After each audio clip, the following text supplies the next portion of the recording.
What up, Herd? Welcome to another episode of our Top Pick Show, where we get to talk about the latest picks that are coming out this new comic book day. And today, I have with our Team Nerd Herd friends, we have Anthony, Comics Are Great, and also Jeff at Geek Driven. Anthony, how are you doing this beautiful Sunday morning? I'm doing great. Glad to be here, ready to talk some comics, especially with the new picks of the week. I'm always geared up for that. Always makes me look forward to Wednesday even more, believe it or not. How you doing, Jeff? Damn it! I knew it. I You looked pulled down. the seat. I looked down, and I was like, "No, the button is blinking." I must have hit it. Oh well. Anyways, this is Jeff at Geek Driven. I'm doing well this Sunday morning. I can't wait to talk about topics as well. It makes me broke every week, but it is what it is.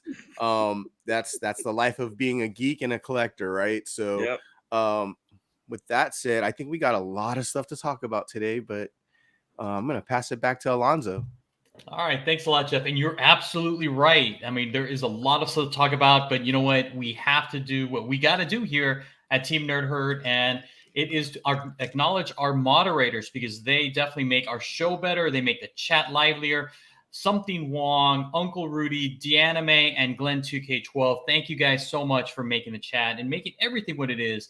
I mean, you just make everything about Team Nerd Herd that much better. So we definitely appreciate you guys.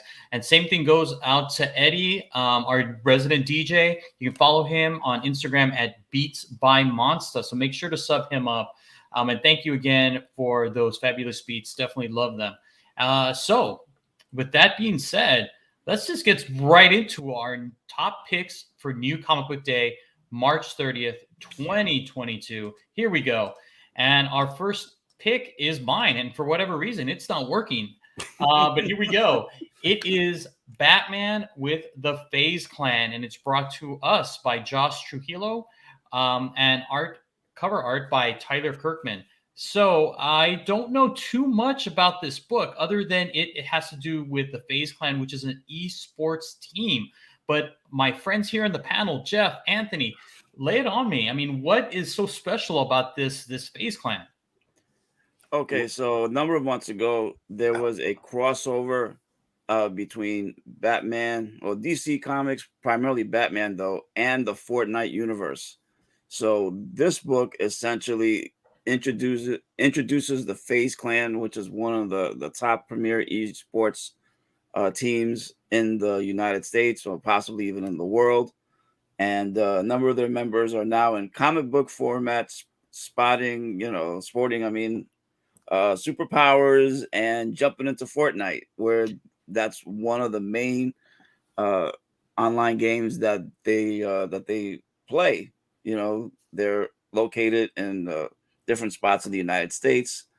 They're great at what they do. They work hard, and they're fierce. So they're in comic book format. I mean, to me, I guess once you make it to comic books, or toys, you pretty much made it in life. Yeah, if you guys don't know, FaZe Clan is probably one of the top 5 esports teams in the world. They are a multi-millionaire $1 million like company, basically, Right, organization. yeah. They're huge social media influencers. They have people have done like those social media boxing matches. They all have YouTube channels, multiple YouTube channels, Instagram, Twitter, whatever it takes.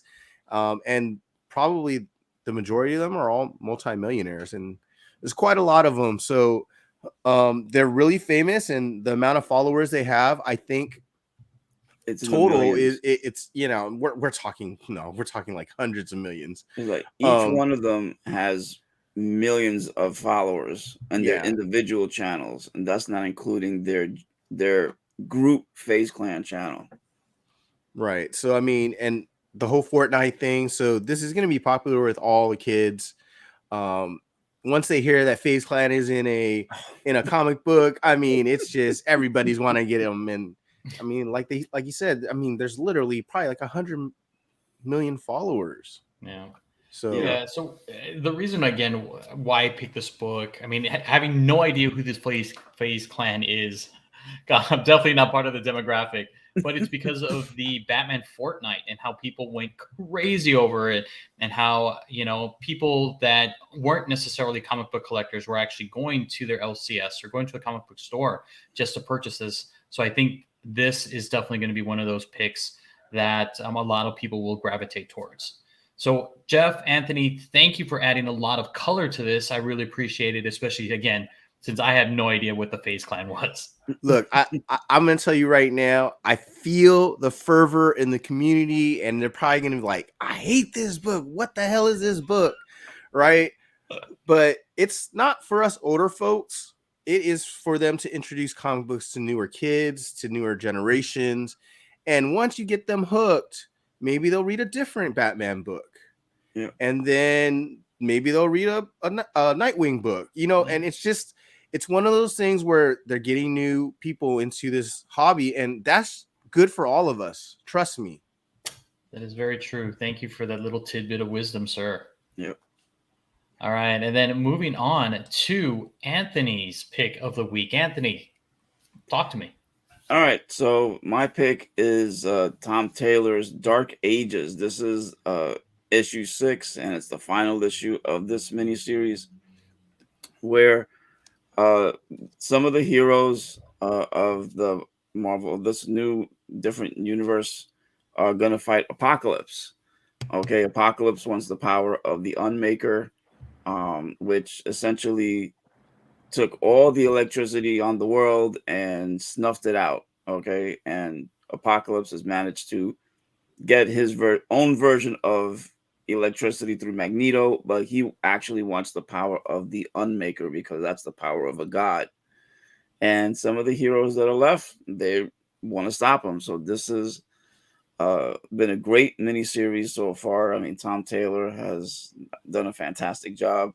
Ivan Coelho, who's done the interior work, has done a fabulous job with it, in my opinion, coming up with different designs for these heroes, like a steam version of Iron Man.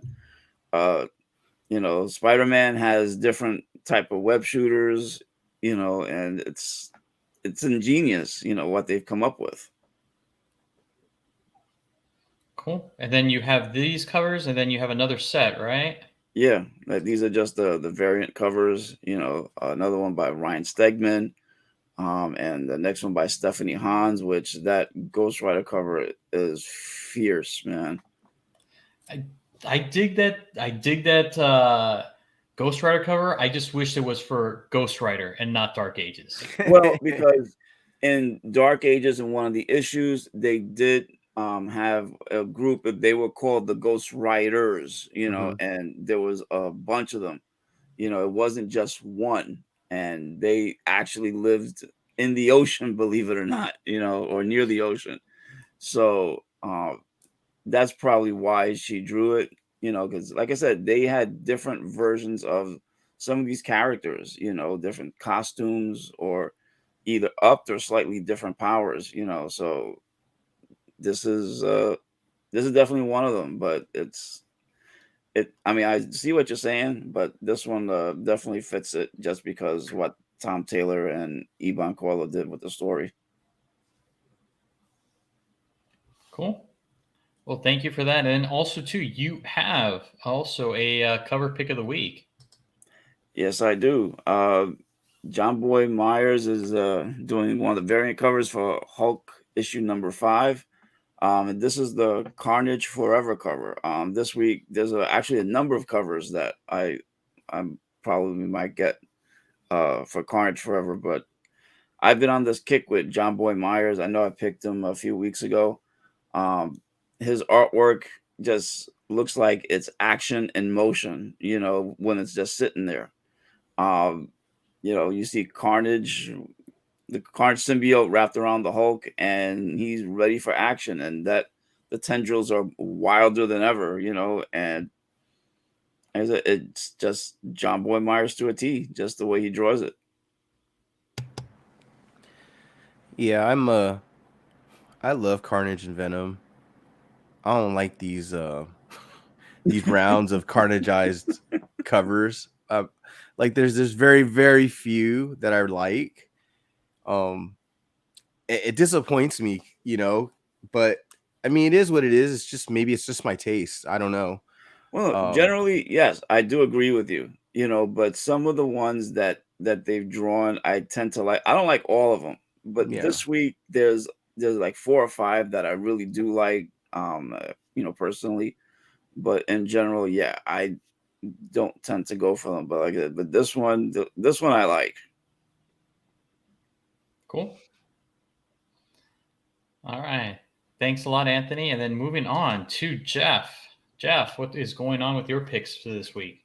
So this is Amazing Spider-Man number 93. This is the final issue, or I believe of this arc, of the Beyond arc, and this is Spider-Man versus Spider-Man. It looks like it's Ben Reilly versus Peter.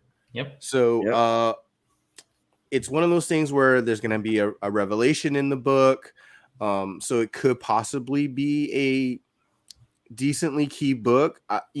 Sometimes story doesn't exactly become a key book no matter how good the story is.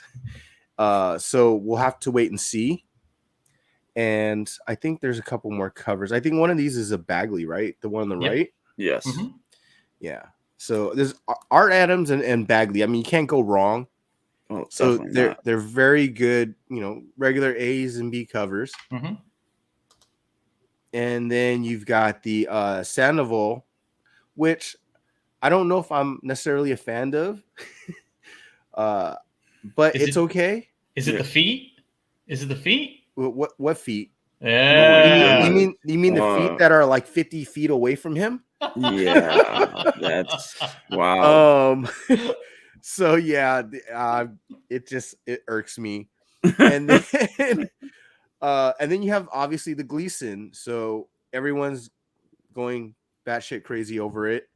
Yep. It's cool. Don't get me wrong. I don't think I got one, but there is going to be a regular like C or D cover, I'm sure. Yeah, I'm sure with I put Gleason. in the request for the trade dress version of the Gleason cover. Yeah. Simplified, like, reminds me of the web covers that he did, a year or two ago, and but it looks great. It really does. I mean, that's I'm kind of wondering who this character is. So I feel like it could be another Electro, maybe. I You get that mean, electricity, I that know energy. I haven't. I stopped reading Spider-Man a number of issues ago, but I know that there was a storyline about a door, that possibly a door. I don't know what Marvel's into this thing with the doors. First, they had one with the Hulk, and now one with both Spider-Man. But like an issue 2 ago, it was about a door, and he was fighting with the Daughters of the Dragon. So maybe this is has something to do with that, or maybe it's just Gleason with a different take on Spider-Man. Could be. could be. Well, I guess we won't know till Wednesday, right? Yep. And then you also have a cover pick of the week. What is this one, Jeff? Yes. So I don't know what book this is. I totally forgot. I think it's like X-Men Latitude or something. Oh yeah, X-Men Latitude 1. So this is the Betsy Cola variant, and it's obviously of Magic. And I just love her art. I love the softness. I love the background. Obviously it's Magic, so this is just gonna be a hot cover no matter what. And it's an open order, so thank goodness. You see, I like I said, I love picking great artists for open order picks. I mean, for open order books, covers, and it just helps the pocketbook, right? If you get something that you go, oh, that's a really cool cover, most of the time it's expensive. That is true. No, this one's good. I like it too. I have I'll to definitely admit have to though, pick this up. if you didn't have Betsy Cola's face there, I would have sworn that this was a Jen Bartel Ooh, Pretty I close, but yeah, because can it's see got the that. same color, in the you eyes. know, and then you've got the softness and the Yeah. yeah, Yeah. I get it, yeah, and they're very similar, I think, in No, some I mean, ways. great cover. It really is. I love how she chose the different, pastel type colors for the background. Mhm. Fabulous job. But yeah, Short is dope. Yep. I like it. All right, nice pick. And also speaking of comic book covers, um, we'll be moving on to that shortly, but we have our Captain Obvious pick of the week, which happens to be the new arc for Something is Killing the Children, and this is Something is Killing Children number 21 by James Tinian. Guys, are you excited about this? hell yes. Yeah, I mean, I of course, it's just means my pocketbook's gonna hurt a little bit more because that's a lot of damn covers. Um, they always have a lot of damn covers. Oh yeah, there's Yeah. I don't know And, how many and, covers they have of this one. I know it's got to and they be about always get 30. good artists. They got Frizen on every book. It's yeah. Yeah. I hate you guys sometimes. No, I agree. There's like every store, online store has an exclusive for this Yeah. book. I mean, there's tons, but everybody loves Erica Slaughter. So And it's a new arc. yeah, She's supposed to leave her town that she's been in for 20 issues, Yep. right? So she's going on to hunt a monster, and at the same time she's also being hunted.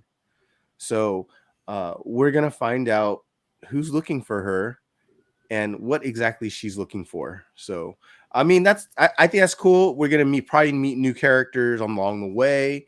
So get ready, those pocketbooks are gonna hurt. There's yeah. gonna probably be first Yeah. appearances coming soon. Oh yeah, oh I yeah. mean, I don't know how the House of Slaughter series has been doing so far, but I know that people were seriously disappointed when they went on hiatus, and they just been people have been waiting with bated breath just for it to start up again. So, this is going to be a hot book this week. I would agree. I would agree. Thank you guys. Thank you guys. And then moving on to comic book covers. So here we go. It's a free for all, guys. What do you think? Well, You go first, Anthony. 'Cause I need to enlarge my picture so I can see. Come on, Anthony. well, I know that I don't like the Will Jack cover, and that's top center with Justice League. I mean, my goodness. I like how you went for the negative first. Yeah. Gotta get that out the way. Gotta get it out the way because I mean there are some nice covers here. But that is not those aren't one of them. I like the Spider-Man cover on the upper left. That's Spider-Man 2099, right? That is correct. It looks like it, but That who drew that one? I am not sure, but it is a Frankie's Golden Apple store exclusive. Okay, I'm gonna have to take a quick Yeah, but I peek don't know who then. the artist is. But yeah, if I I don't had know to if choose between either of those exclusives from the same online store, I would go with the Arthur Adams Amazing Spider-Man. I mean, that Mary Jane is just something else. I ain't picking either of them. Oh, Jeff. Yeah, I'm not feeling that one too much. I'm just there's too much going on Spidey's suit, and then I don't know what it is about her that doesn't look Okay. like Mary Jane, but I mean it could be a version of Mary Jane, so I'm it's not too bad, but Okay. Okay. Well, what I mean floats your boat then this week? I'm missing the piercing green eyes. That's why. Okay, I can see Oh, that. Okay, so geez, obviously there's some I like green the in Moon there. Knight. Moon Knight Yeah, right here. it's not enough. Not that Moon Knight. No, This Moon Knight. Yes, the black, white, and blood. And And then that alter ego. yes, That's a hot cover. It looks like Janet Jackson with white hair. it does. You can Yeah. thank Sozo Maeka for that one. Yes, The that cross is between beautiful. Janet Jackson and Storm. Now she's back because the last couple of ones have kind of gone a little downhill for me. And that one is gorgeous. I'm actually liking the Ice Cream Man one as well.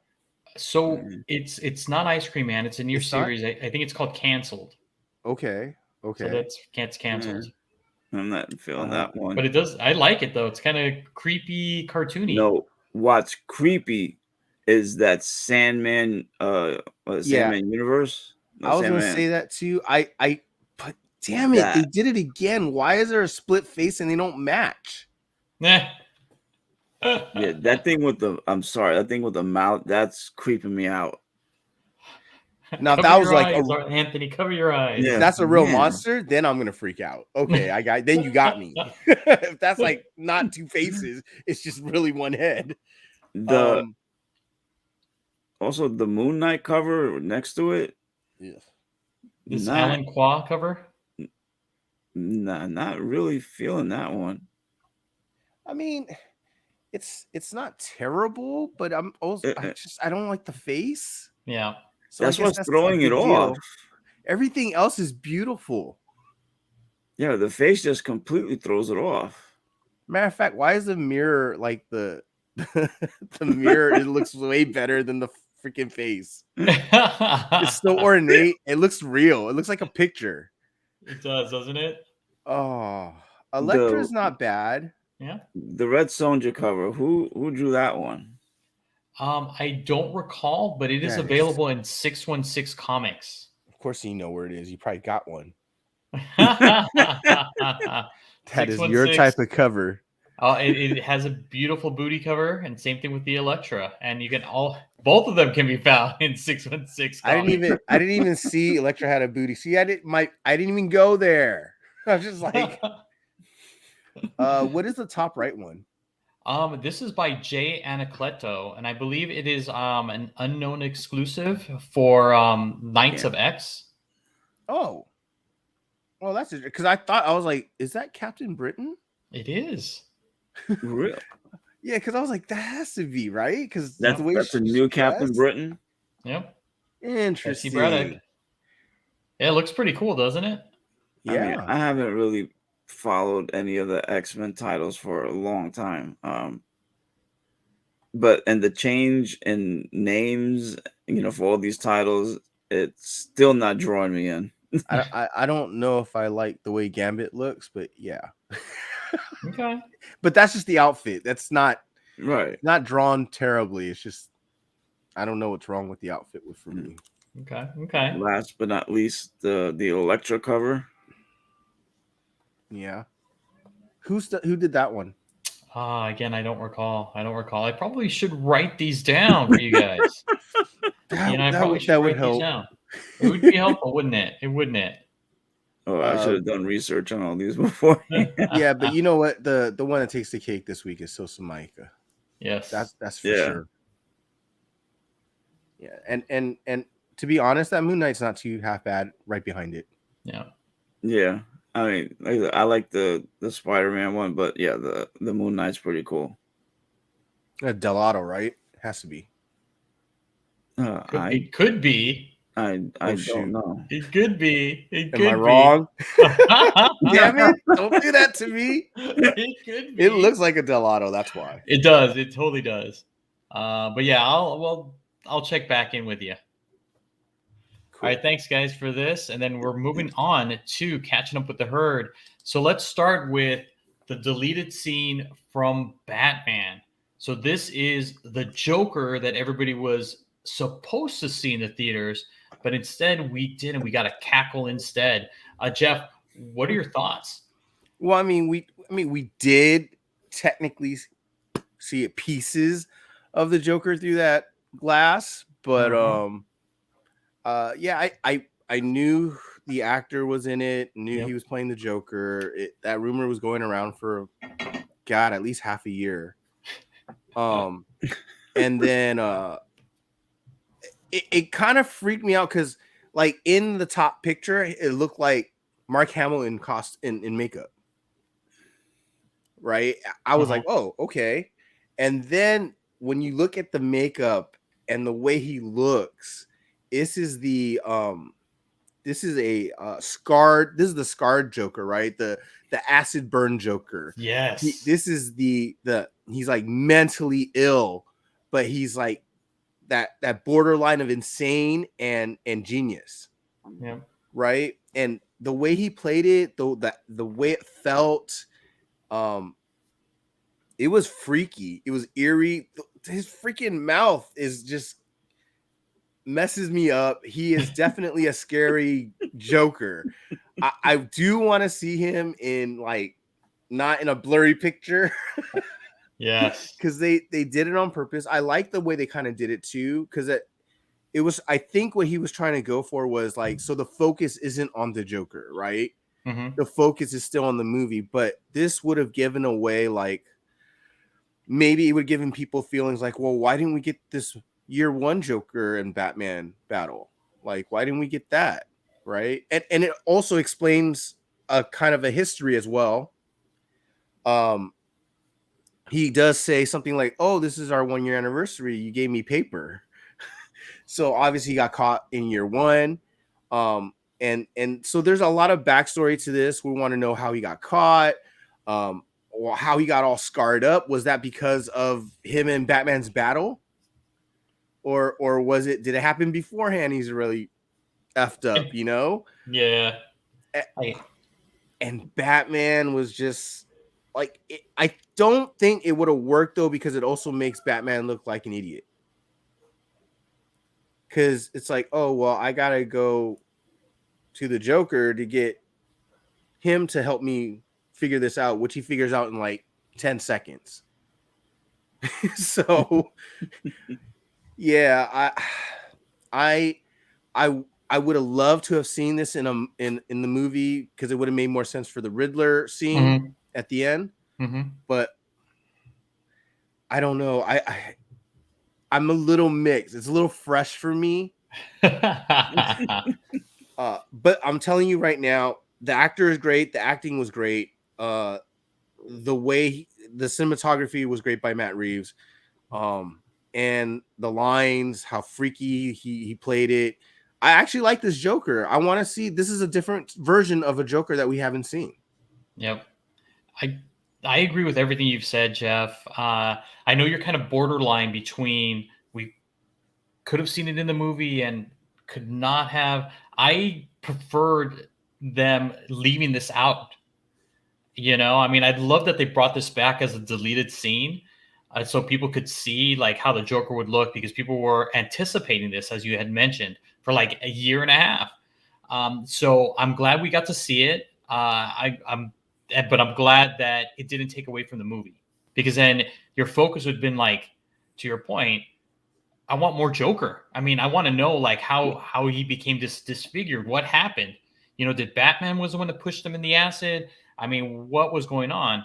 So I can appreciate them omitting this from the movie as a whole, just to make the Riddler seem more menacing and more of a bigger threat. You know, and still giving that like year one feel to Batman. You know, knowing that he tussled with the Joker before would have been like, well, it's kind of the same thing.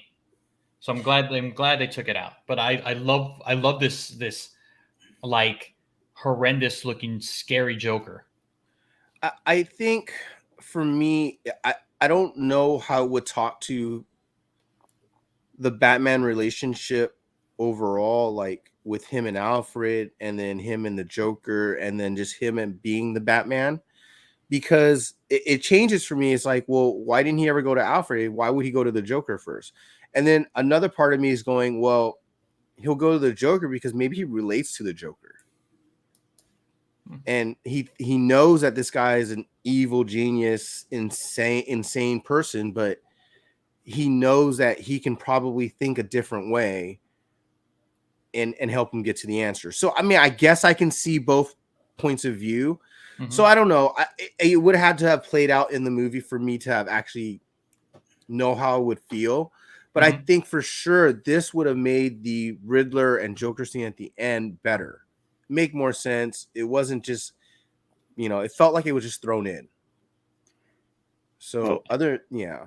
I could see that. I could see that. All I haven't right. seen the movie, but just listening to what you guys are saying, I mean, anyone who knows Batman's history in general knows that the Joker is typically the first villain that Batman fought. Okay, and number two, he does have a history with the Joker because it's because of Batman's tussle with him that he gets that way. So maybe one of the reasons why they didn't explain it is because generally everyone knows, like from the Michael Keaton version, not necessarily the Heath Ledger version, but at least in comics that he's that way because of Batman, and the dichotomy between them is that they're essentially two sides of the same coin, and the Joker's a genius, a mad evil genius, but he's a genius nonetheless.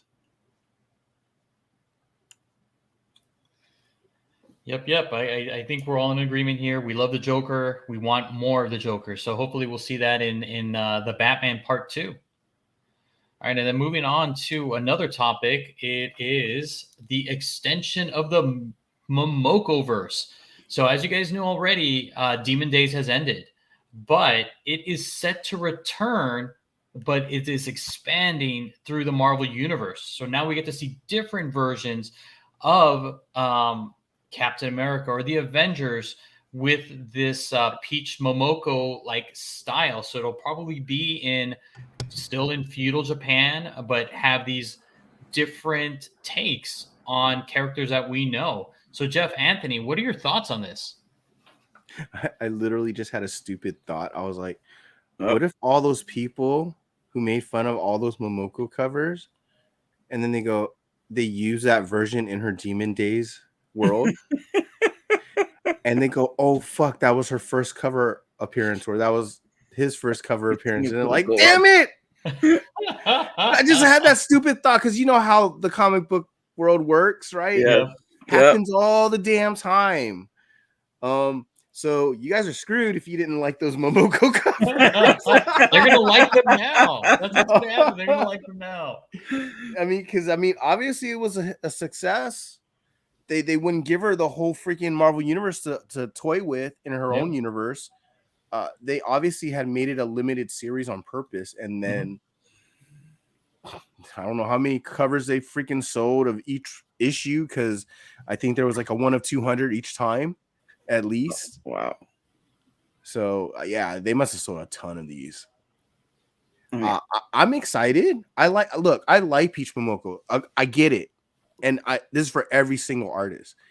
No one hits Bats 100%. Not even Alex Ross. Okay, and that's almost blasphemy. Yeah, I was gonna say, but look, I mean, I'm sure there's one out there, but I've yet to see a bad Alex Ross cover. But I'm saying that no one's gonna hit 100%. Yep. So she's not gonna do, every character that or every drawing I'm gonna like, but she has her own little feudal Japan world. Yep. And people kind of like that. If you remember, DC did that with Joker and Batman, right? Yeah. They did that whole. They went to. Batman, they did a feudal Japan version of them. So this is, with a anime style, you get into the kids as well. Yeah, that Demon Days series was amazing. I love the different takes on all of these characters and how she tied in a lot of the Japanese culture and mythology all into these books. And it really appealed to a lot of folks. And to Jeff's point, I mean, if you're selling these incentives that are 1 in 200, I mean, you're doing something right.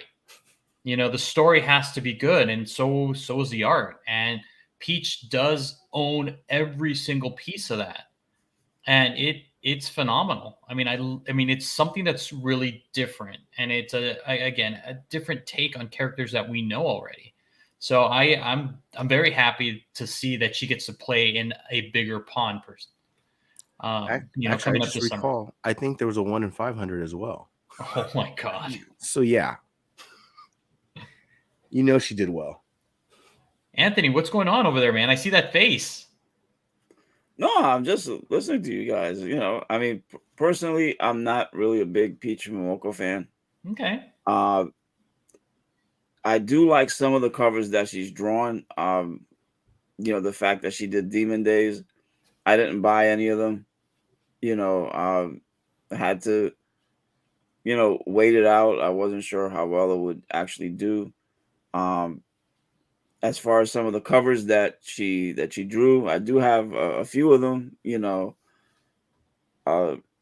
But I've never really been one to really like her style. But I do appreciate her anime style. I'm a huge anime fan, so it's something different. And I think that Marvel, despite my feelings on her artwork, I think Marvel did a great job signing her to an exclusive contract.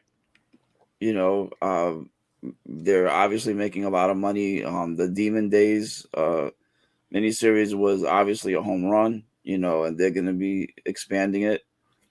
And if I'm able to, maybe I'll try and collect it, read it, and pick up round 2 when it comes out. That's right. We want you to become a fan of Demon Days, Anthony. So if there's anything we could do to help you with that, know what? No. It's a good thing she's with Marvel, because I don't know how those fanboys would go if she did a drawing of Batman. They might all freak the fuck out. Oh, they would be pissed, man. They'd be pissed for days. Oh, Or I don't know, because if here, like you said, they did Batman Ninja. Okay, if she did a DC universe, feudal Japan with her style, it may very well work. I mean, DC would have had a tremendous hit probably. So the fact that Marvel scooped her up and and did this is a big win for Marvel. For sure. All right, thanks, guys. All right, and then now back to our regular scheduled program. We are moving on to the Week in Geek. So, Jeff. Oh, yeah. Oh, I don't have to move. All right. You don't. So what is going on? What is this? Yeah, so I had a feeling. I said I didn't really like the way it looked. But, man, this is getting killed. Morbius, early fan reaction, especially from like the UK, because they got to see it a little earlier. It is not getting good reactions. It's literally, people are saying it's like a 2000 superhero movie with terrible CGI. People are saying, and I don't want to spoil too much of anything, because I really didn't read any spoilers as much as I could have, but they're saying the connectivity between this movie and the Spider-Verse is a lie, the way they presented it on the trailers. And the worst part about the whole movie is actually the end credit scenes. So I'm actually convinced not to go to the theater to watch this. I will wait for this thing to come on, some different platform, because I am not going to go out there and, I don't know, watch hour and a half, 2 hours and be disappointed from beginning to end. I'm not convinced. What do you guys think? What do you guys think of all the news? Anthony, go. You may go first. I think it's a major disappointment, but also, here people thought that Sony may have rounded the corner with Spider-Man No Way Home, but it goes to show you that it wasn't exactly Sony's deal. It's a Marvel movie. The first Venom movie did okay. The second one, not so much. And this one being a bomb, I mean, Sony just for some reason can't seem to get it done right, if it's not animation.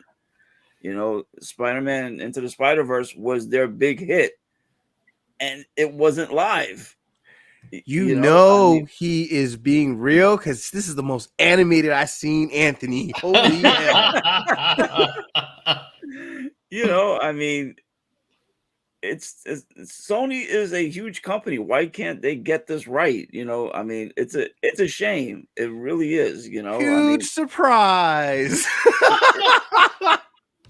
I mean, seriously, they ruined every franchise that they ever built in that they Spider kill it, universe. and I don't mean that in a good way. No. And what sucks is that all the trailers that we've seen personally, the trailers look great. They do, It's and all a lie. Yeah, because okay, so you mentioned like the CGI effects look really bad, but they kept pushing this movie out from like I would say maybe a year. No, yeah, They should have We're, done it.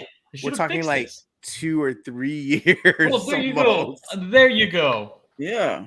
I think the movie was done around the time the pandemic started. Uh-huh. So we're talking at least a year and a half ago. That movie's probably been in the can, we're waiting to go, Wait. and they could have fixed anything they wanted in the last year and a half. Okay, wait a minute. So this thing was completed a year and a half ago. Pretty much for the most part. Of course, they did probably with Right. the amount of time they had. They probably did some Editing and reshoots. stuff. Yeah. I know they did the reshoots because I know Keaton showed up. Oh, I wasn't supposed to say that. Oh, wait, what was that?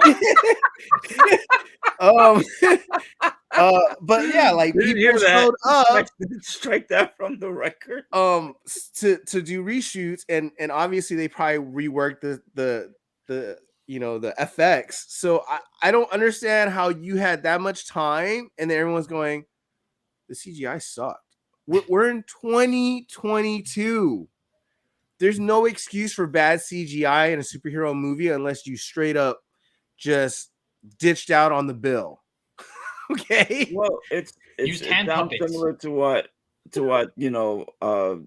Warner Brothers did with I think it was with the Batman, Batman versus Superman, and as as Justice League, the original Justice League movie. So people need to learn one thing in the movie industry, and I don't understand how you haven't learned this yet because I'm not in the movie industry.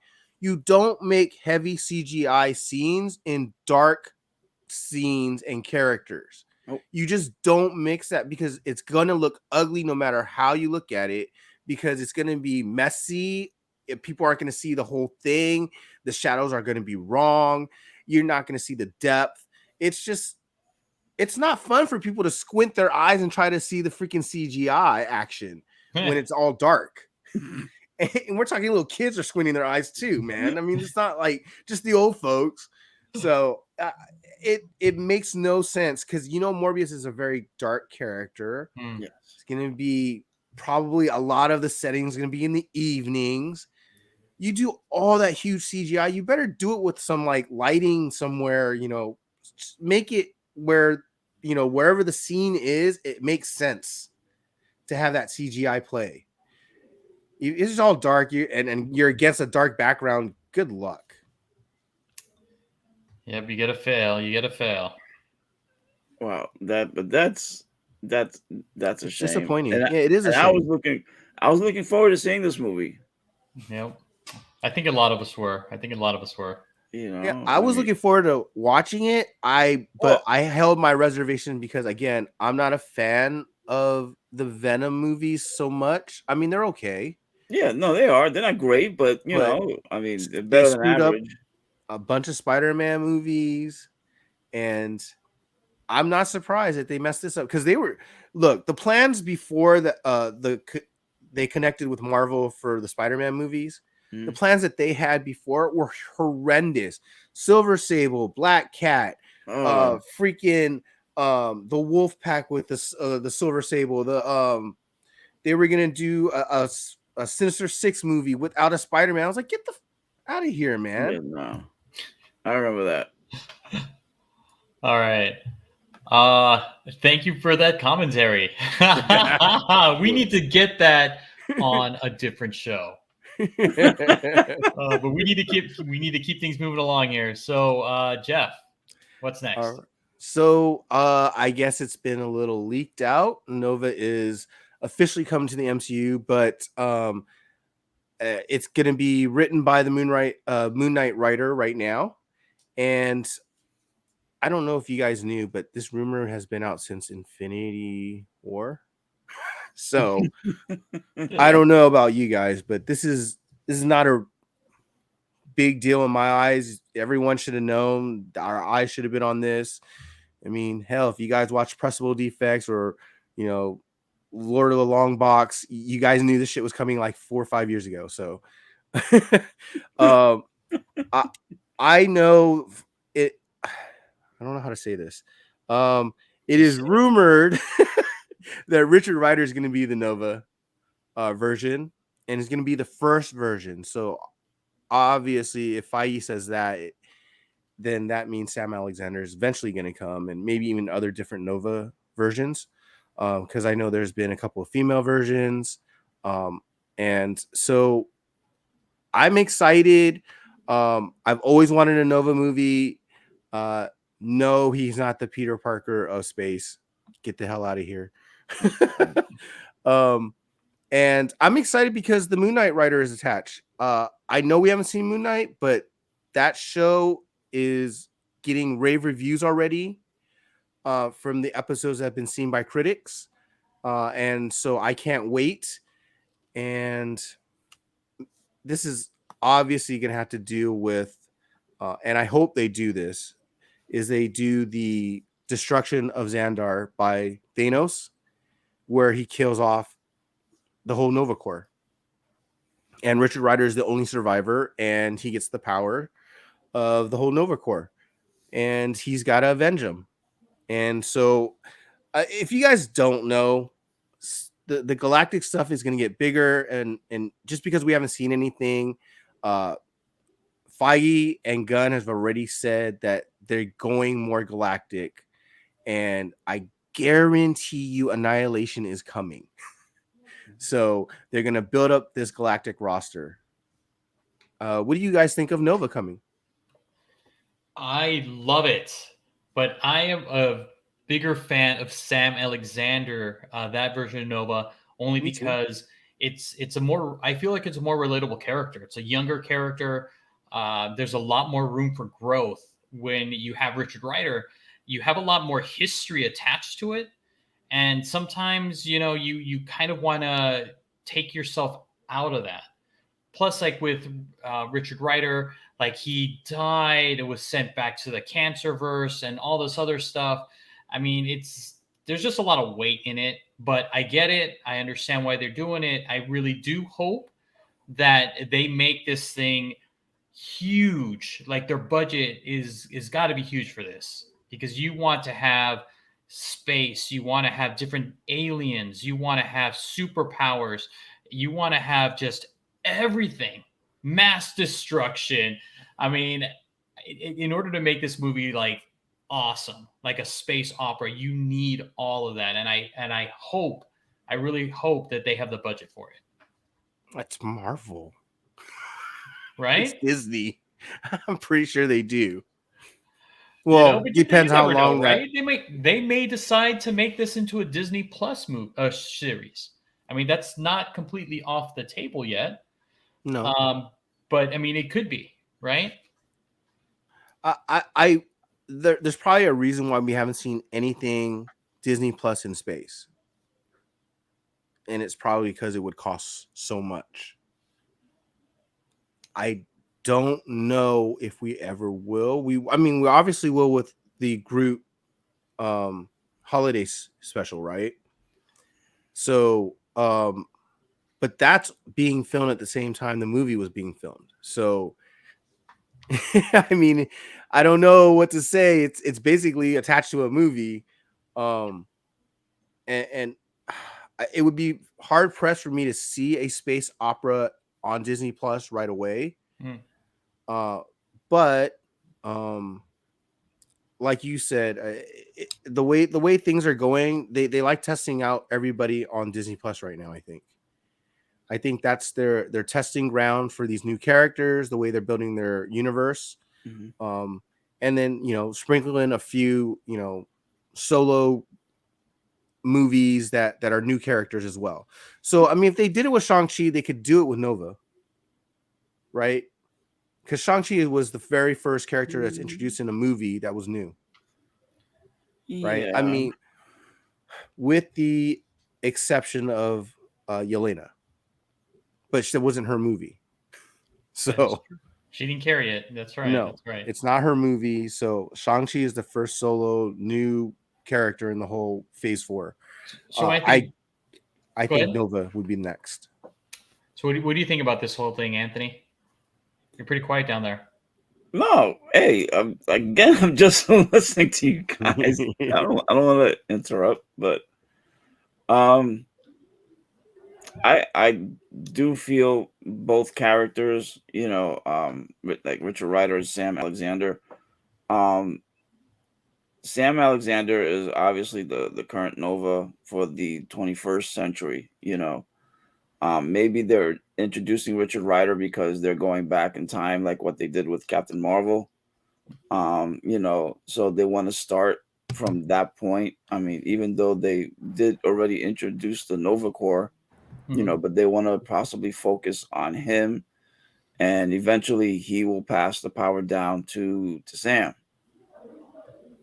So like what they kind of did in comics. So Richard Rider has a huge history. It's varied. He's been stuck on Earth. He's gone into space. He's dealt with annihilation. So he could. I mean, there's a lot of stuff that Marvel could do with him. I think You he's been know, a Guardian. yes. Yeah. So He was also a new warrior. Oh yes. right, he helped start that. So there's it's a lot. I mean, they've always tried to use him in different ways because he's not super popular, Mhm. like how Sam Alexander is. Sam Alexander, he was on the Spider-Man, Animated Ultimate Spider-Man series. cartoon. Mhm. Yep, Yep. and he's been also on the Champions, I believe it Yep. is. Mhm. So he's a definite fan favorite. I know this will be, if it is Richard Rider, it'll be disappointing, but I think that there's still an upside to it, and eventually we're definitely going to see Sam. That he's going to show up. One eventually. I mean, You can't not have Sam Alexander there as a Nova. if we're learning anything in Phase 4, we're we're we're basically learning about like legendary status in heroes, right? So Right, they're passing on their names. They're I forget how you say it, but um passing the torch. yeah, they're passing on the torch. There's there's characters that are the next generation. So I mean, of course, you before you get Sam, you got to have Richard Rider. Richard Rider, right? Only problem is are they going to call him Richard Rider? Because I mean, look, the biggest joke since the 70s is Dick Ryder, That's true. Yeah, but I mean, and it's Disney. Richard. So are they going to Disneyfy it?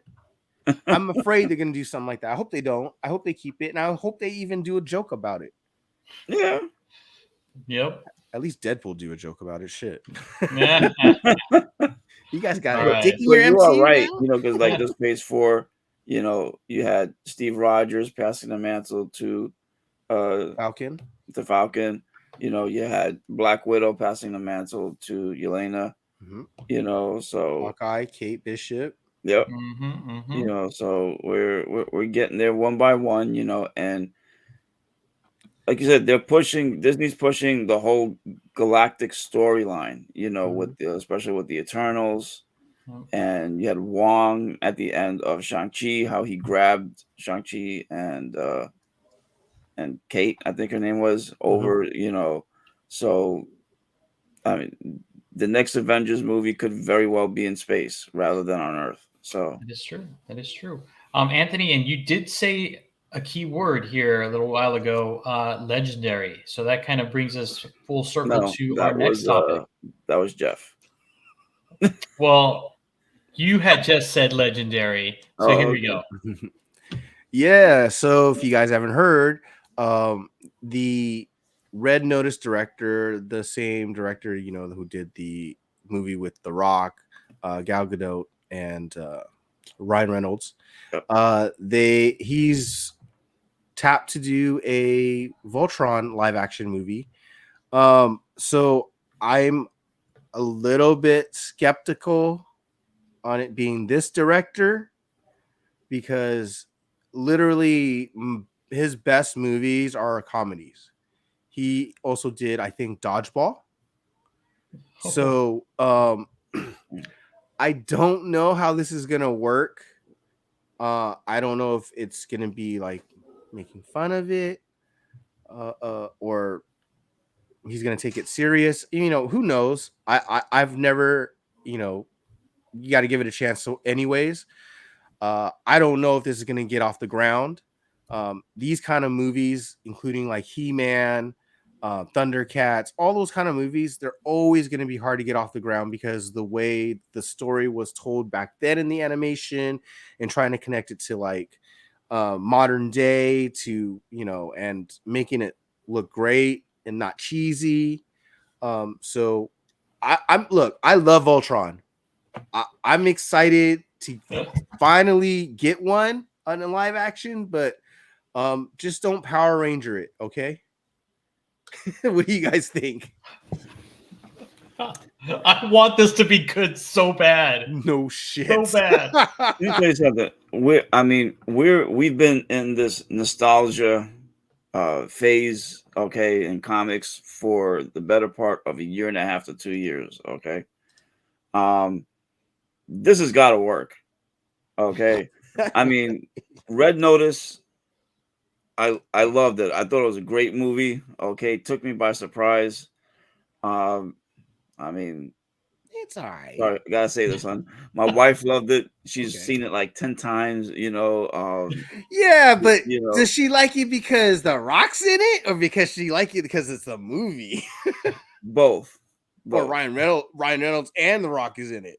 And more so The Rock. I knew it. Okay, but no, I mean, you had The Rock, you had three heavy hitters, three of them, okay, and they worked really well together. Okay, I thought it was really good, you know, especially coming from Netflix. You know, it was a nice surprise. It was a breath of fresh air, especially The Rock. I mean, The Rock's all over the place. You know, I'm getting a little tired of seeing him, but you know. But your wife isn't. Well, she says that because she always tells me, "Oh, I have my own version of The Rock." You know, so she like, tells you that to placate you so she can watch more of The Rock. This is the only similarity I have with The Rock. So. That's funny. But in any case, you know, it's Voltron. You know, Voltron was before whatchamacallit. Power Rangers? Yes, thank you. You know, way before the Power Rangers, you know, and it's the 5-line version, which is the most popular out of all of them. Hey, I still like the vehicle version too, Dan. Yeah, the cars are pretty cool, but yeah. No, they are okay, but you're right. The Lions are probably the more popular one. They're the coolest. Right. So the latest Power Ranger movie, while it didn't do that well, but the way the Zord looked was pretty amazing in my opinion. So they can get it right. Okay, you know, between that, we've seen the Transformers and how they looked.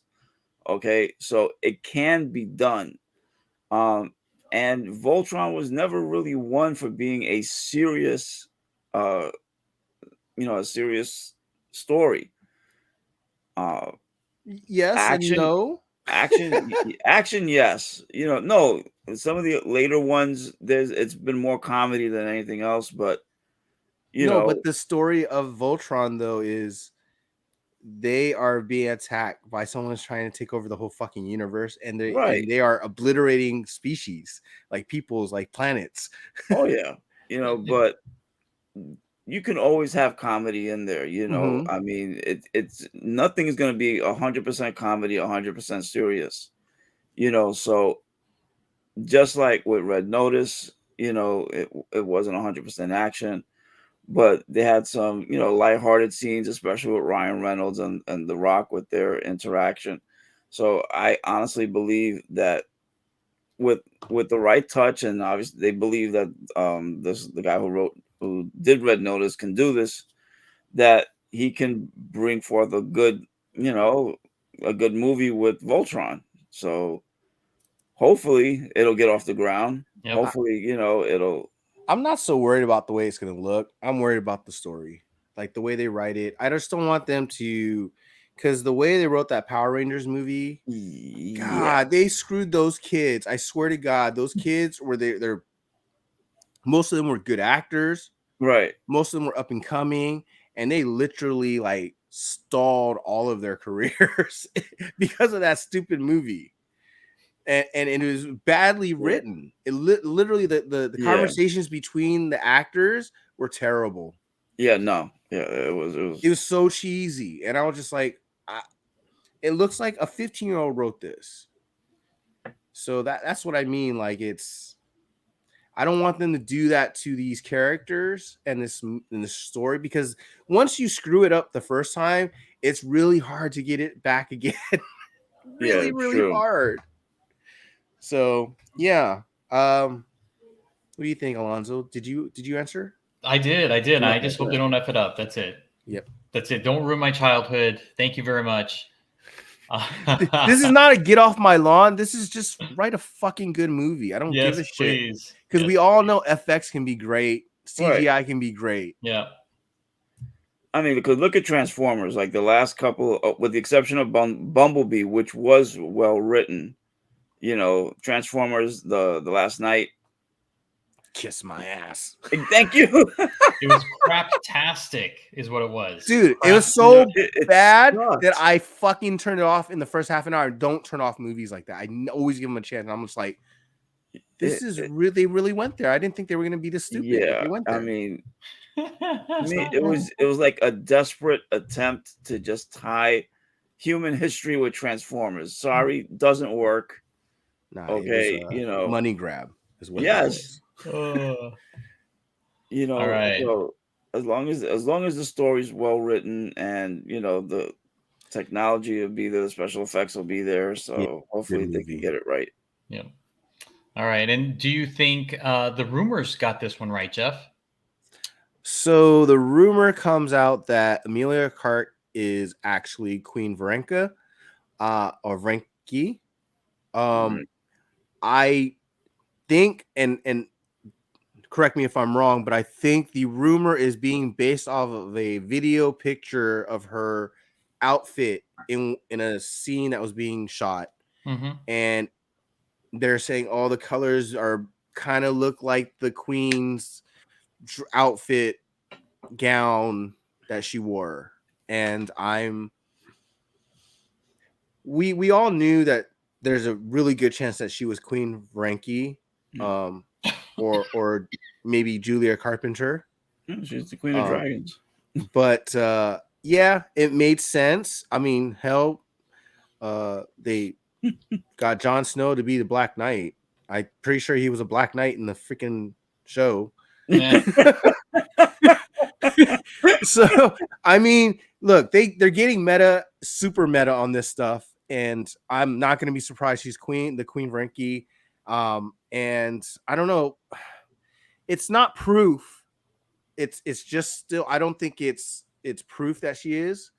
I think it's still a rumor, but I would say that rumor is probably about 80% right.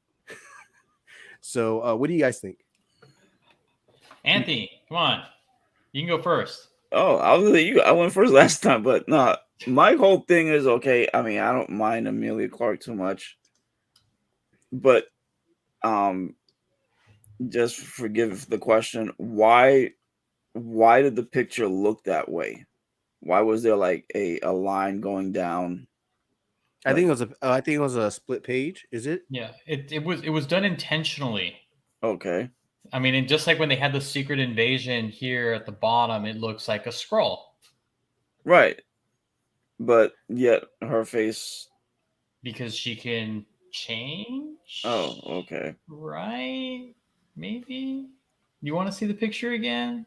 Yeah, no, but the way it looked, didn't. Yeah, let me see the picture again. I mean, maybe I may have to zoom in.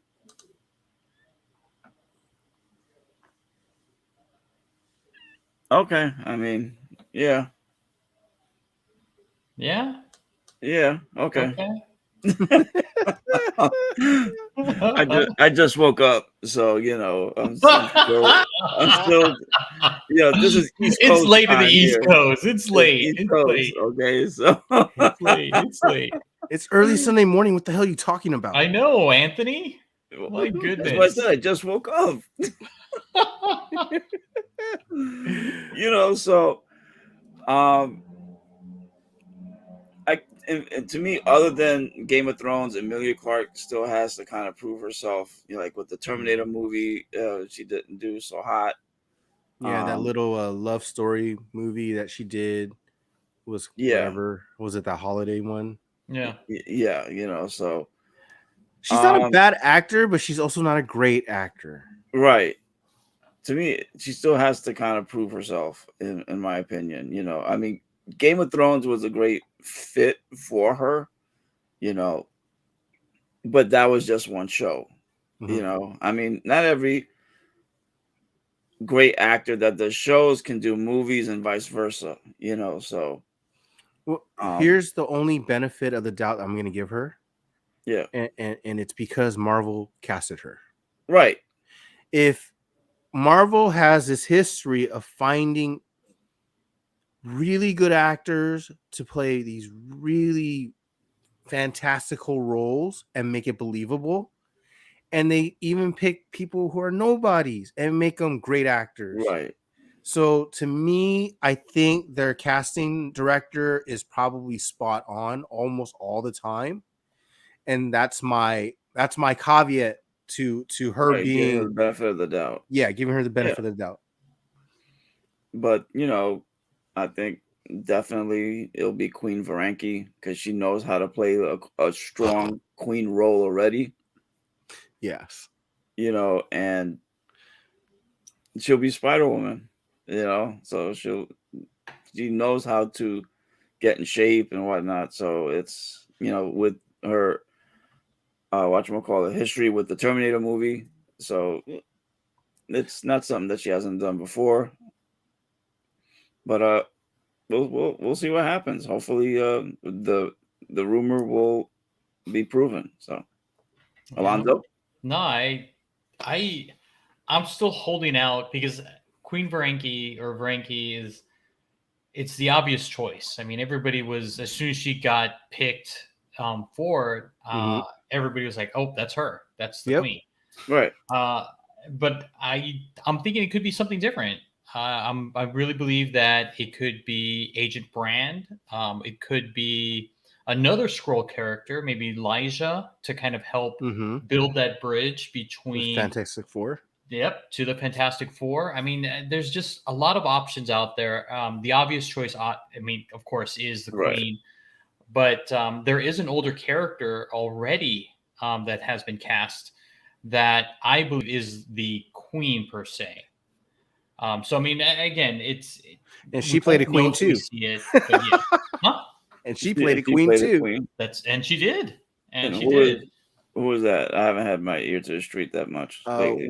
What's her name from the what's that show? The about Queen Elizabeth. It's a UK show. It's a British show. Downton Abbey or something. I mean, is it Downton Abbey? The one who played Queen Elizabeth? Yeah. Okay. So she's a great actor. So okay, she's gonna be in the show. We just don't know who she is. Right. I mean, the way that Feige talked about Secret Invasion, though, it's not the typical Secret Invasion. You're not gonna get all the heroes being Skrulls. The Skrulls aren't taking over. It's not like that.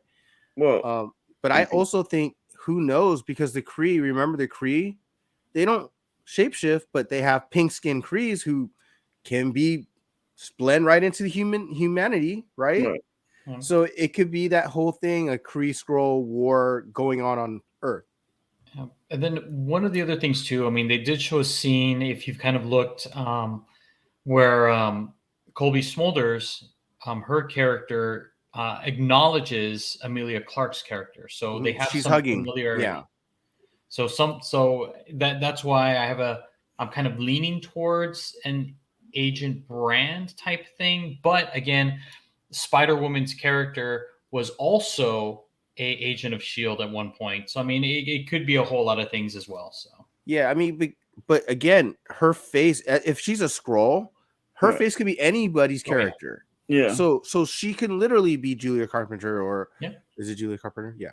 But she's one of the Spider Women. Or Brand, or she could be literally anybody because if she's a Skrull, her face could be anyone's. Well, and I can see where you're coming from, Alonzo, with Agent Brand, because since the whole the sword, organization was already introduced in Agents of Shield. Yep. So I just don't think she's the Abigail Brand type. That's but all. that could be a definite viable second option, though. It could be. And again, Jeff, you had mentioned Julia Carpenter, but there's also Jessica Drew. She's the current Spider Woman. Yeah. But yeah, we knew what you were talking about. But it's for you guys out there in the interweb. I meant Jessica Drew, yes, the Shield agent. All right. And on to some just late breaking news. Yeah, so Black Panther 2 finally wrapped up their filming today, I believe. So I heard a rumor that they filmed multiple endings. Oh. And the reason why is so you don't know who the Black Panther is going to be. No way. I think Lords mentioned it, but I also heard a couple of things, and that's part of the whole reshoots and stuff that they did. So who knows? There's also I don't understand if it's true, but they were saying like the guy who's supposedly rumored to be Namor had tweeted or posted something, and he was in like a Caribbean country, and I didn't get it, but they were saying, "Oh, that proves that he's going to be Namor," and I was like, "There's nothing in here that says he's going to be Namor." So, yeah, we'll see. I'm excited. There's a lot of the cast. Obviously, the cast is going to boast about their movie, and a lot of them are saying, "Oh, this is better than Black Panther." They're going to really honor Chadwick Boseman, and this is going to be super exciting. So I'm excited when I hear that from the cast, but I'm very tempered because I'm also like, well, duh, they're gonna boast about what they just did. They're probably coming off a high of like finishing and wrapping up. So I don't know. What do you guys think? Are you guys excited for Wakanda Forever? Alonzo? Hell yeah, I'm excited for it. I want to know what happened. I want to know who's going to be the new Black Panther. I'm hoping it's Shuri, but you never know. But I want to know what's going to happen, especially with such a tragedy that happened, with Chadwick Boseman. It's like, it carries all of this extra weight. And because Black Panther was so successful, I really want this second chapter to be more successful. So there's going to be a lot of weight. There's going to be some pressure. There's going to be this huge shadow that this movie has, and I'm just hoping it delivers in every respect of anything. I mean, I want this to be a very, very good movie. We've heard tons of things about this, about injuries, about like COVID, all of these delays, and I'm just hoping that we have a nice, cohesive movie. And Black Panther's supposed to be coming out at the end of this year, I believe. Is right? Is it the end of this year? I think you might be right. Let me see something. I think it's November. So I mean, I really wanted to deliver in every way. Yeah, I know they moved it 6 weeks, but I know they moved it, but I don't know how far. November 11th, 2022. Oh, there you go. I guess I see, and November. That date cannot come soon enough. I'm happy it's going to be this year. Yeah. I'm scared also that it's this year. It's just one of those things where I think the biggest misstep that Feige has taken so far is not recasting the Black Panther role. I love Chadwick Boseman. I have all the respect for him. R.I.P. But the problem is he is not Black Panther. That role existed way before he ever was born. So like, or when he was born. But to me, it goes beyond him. Some things are, and I think he would have agreed. I guarantee he would have agreed to say, like, I don't think he was selfish and egotistical enough to say, no, don't replace me when I'm gone. I'm pretty sure he would have been like, hell no, that character meant a lot to me when I was growing up. Mm-hmm. Of course, I still want that character to be up there. But with that said, I mean, that also gives a challenge to the story writing, and I'm excited to see where he takes the story, where the story is going, how they're gonna fit in the rest of the world building for Wakanda, and maybe the rumor is Atlantis, and if you guys know your Secret Wars, those two characters are highly involved in Secret Wars, so and the Illuminati, so. This movie has a lot of weight on it, and I hope it passed the test. What do you think, Anthony?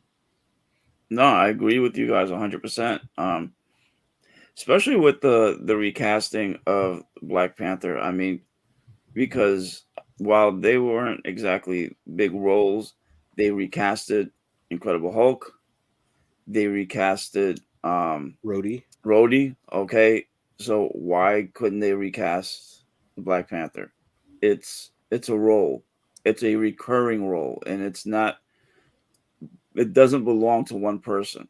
Just like Spider-Man has been done by 3 people, with 3 different movies. I didn't see any reason why they couldn't recast the Black Panther. I mean, no disrespect to Chadwick Boseman. I think Chadwick Boseman was one of the premier Black actors in this world. I've loved just about every movie that he's done.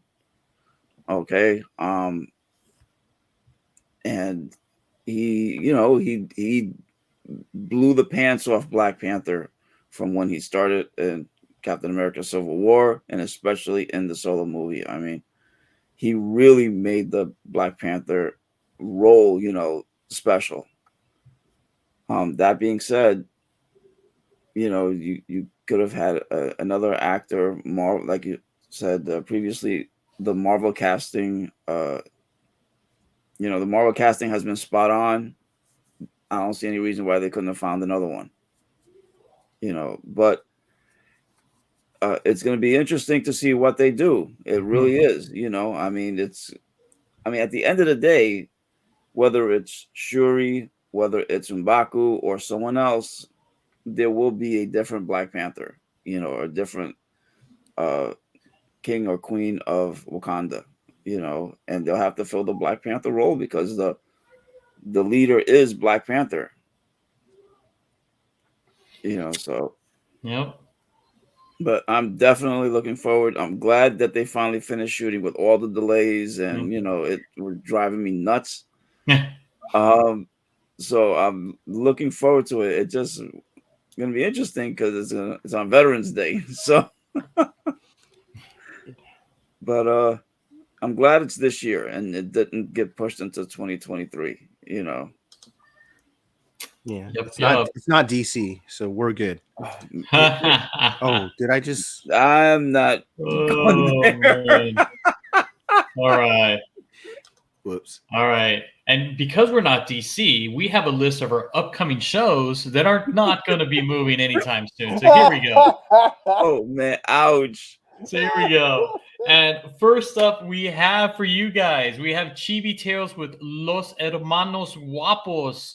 And they will be featuring Missing Link. So he had come on a Mondo Mail call with us, Steph.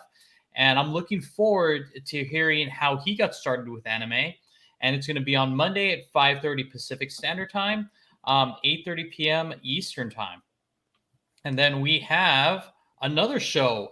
Jeff, talk to me.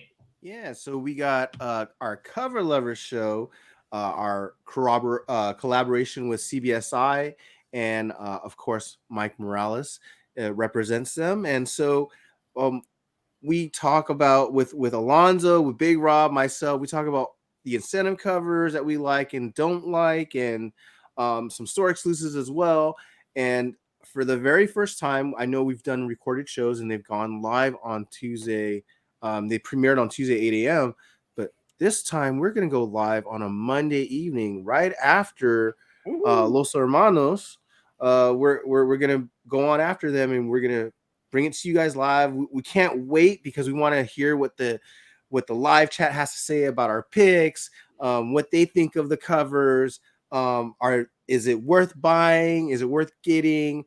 What do they think the price is going to be on the day of? So, I mean, there's all kinds of things that we want to know from the live chat, and we hope you all tune in. It's going to be at 7 p.m., I think. Or is it 6:30? 6:30. 6:30 p.m. Pacific time, 9:30 Eastern. Yep. Man, that makes it very tempting. I'm going to have to really try and... As you should, Anthony, as you should. We have you in the chat for a reason, sir. We did. And then Jeff, you're also going to be pulling double duty, right, on Tuesday? Oh, Tuesday. So wait, our show for Cover Lovers is on Monday, isn't it? It is. So Tuesday, what am I doing on Tuesday? You're doing back-to-back shows. You have movies and shows on Tuesday. Oh, yes, that's right. Monday and Tuesday. Oh, but guess what? We're going to have a special guest with us as well. We're going to do a Ms. Marvel trailer review, another episode of Movie and Shows, and this time we're going to have Haley with the Shy Comic Girl. Musings. Is it? Shy Comic Girl. I did say it right. Oh, I just doubted myself. That's all. And of course, Alonzo is going to be there as well. I'm super excited. This is honestly one of my favorite characters, especially the newer ones. Yep. In this new generation, and it's because she's basically like the Peter Parker of her generation. Yep. And I love the stories of Peter Parker, and I know a lot of people don't necessarily like Ms. Marvel or excited, but I guarantee you the way that they do this show, you'll enjoy it. It's going to be fun. I can't wait to talk about this trailer so much. I can't wait. I can't wait to join you, Jeff. I mean, it's going to be fun. It's going to be fun for sure. It's going to be at 7 p.m. Oh, no. 5:30 p.m. Pacific time, 8:30 Eastern time on Tuesday. Yep. Looking forward to it. So don't forget to hit those notification bells, you guys. All right. And then, Anthony, you want to talk a little bit about this Mondo mail call we have coming this Thursday? Put me on the spot here. Well, we don't have to. Nah, it's cool. Well, this Thursday, Mondo mail call, we have a special guest, Big Herm Collectibles. On Thursdays, we go ahead and essentially, put these guys on the spot. All the guests that we have. We have our Versus segment, as well as the question and answer beforehand, and in between, we essentially show off the books that we got for the week. So join us 7 p.m. Pacific, 10 p.m. Eastern Standard Time. Thank you, Anthony. Big Herm. Anthony. That's right. We got some Big Herm coming in on Thursday. All right. So looks like we're done, guys. Wow, we made it through another Top Picks show. Nice. Anthony, can you please take us out, sir? Absolutely. Hope you guys enjoyed it. And like we normally say, if you want to do it right, collect what you like. Bam.